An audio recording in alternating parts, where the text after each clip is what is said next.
నువ్వు ఆయన గురించి మాట్లాడతావా అంటున్నాడు. పెళ్లాల గురించి మాట్లాడతాడు. అందుకే ఆయన అన్నాడు, ఓకే నువ్వు కూడా రారా, నీతో కూడా సంసారం చేస్తానన్నాడు. అన్నాడా లేదా? సిగ్గుందా లేదా? సిగ్గుంటే మాట్లాడతారు జగన్మోహన్ రెడ్డి.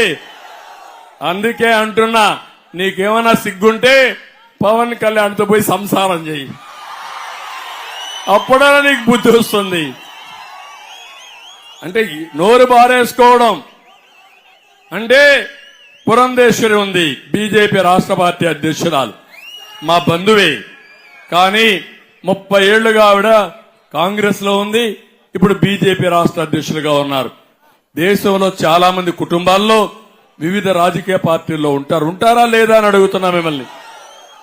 ఆవిడ గురించి మాట్లాడతావా నువ్వు? ఇప్పుడు మీ చెల్లెలుంది కాంగ్రెస్ పార్టీ అధ్యక్షురాలు, దానికి సమాధానం చెప్పే